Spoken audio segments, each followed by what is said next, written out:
Now we turn to the Democratic Republic of Congo in Central Africa. The country has been racked by decades of instability, and since this summer, eastern parts of the country have been racked also by the second worst outbreak of the Ebola virus in history. More than 500 cases reported to date, and over 300 deaths thus far. As Nick Schifrin reports, managing this crisis is proving more challenging than any previous outbreak because it's not just a public health challenge, it's spreading in a war zone. And a warning, images and accounts in this story may be upsetting to watch. In northeastern Democratic Republic of the Congo, the dead are left on dirt roads and at the grassy edges of remote villages. Families are targeted and homes are burned in a conflict that started before many victims were born. They arrived in the village and immediately started shooting, looting the shop, and setting fire to the shop. They asked me and my aunt to come out from under the bed, and if we refused, they would burn us alive. For a quarter century, this region's residents have fled from armed extremist groups and local militias.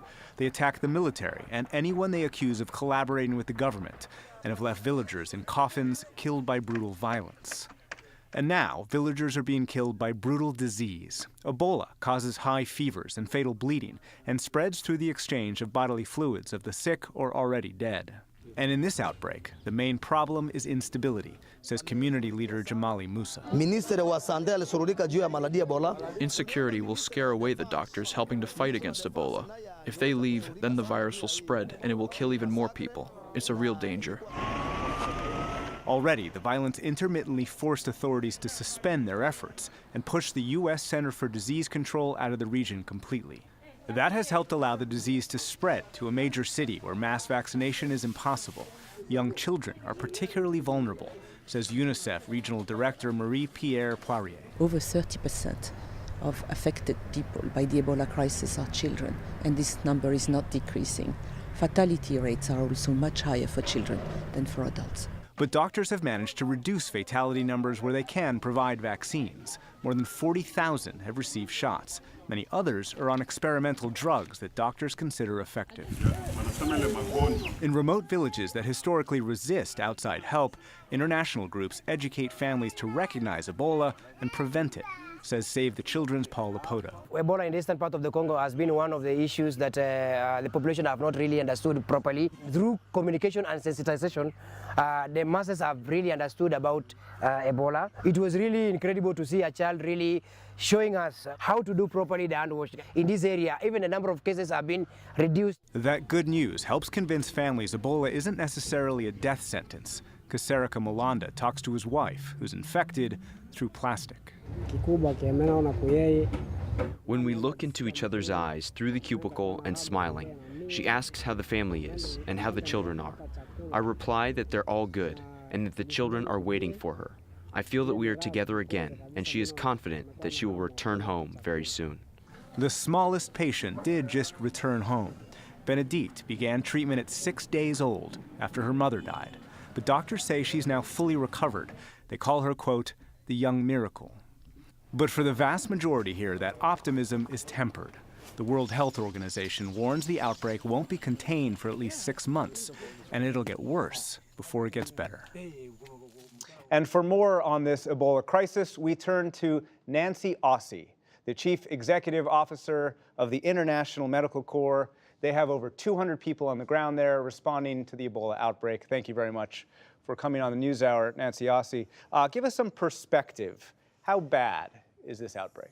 Well, it's bad because there's a tremendous amount of violence in the eastern Congo, and as a result of that, we're not able to do all the things that we need to do to contain the outbreak. For instance, when you have a lot of violence, you have a lot of people that are displaced from their homes and who lose track of people in their family. And also, when people are on the move, it is hard to reach them with education efforts. It's harder to do contact tracing.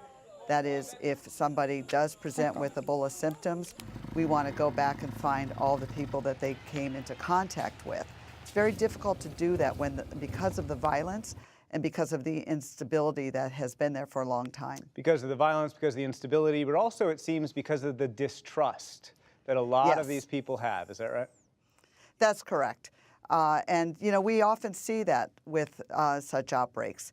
There's a lot of education that has to be done in the community so that they understand what is needed to overcome the outbreak and so that they trust healthcare workers who just want to help them. On the flip side, it seems like there has been some bits of good news here, quite a few number of people vaccinated, and also new medicine being deployed that we haven't seen before.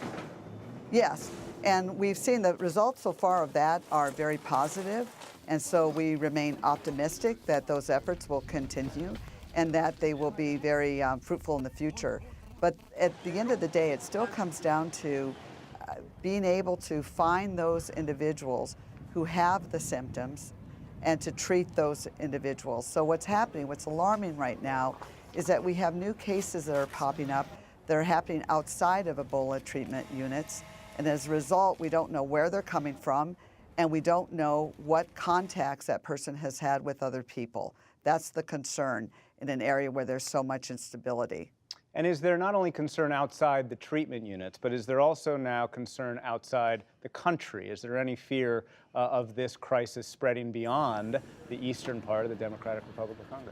Well, certainly, any time you have an Ebola outbreak, you're always worried about it getting into dense cities or urban areas of that particular country, and certainly very concerned about it crossing over into borders. And very quickly, in the time we have left, we've heard the UN basically say that this is going to be an outbreak for at least another 6 months, that possibly it could get worse before it could get better. Is that your fear?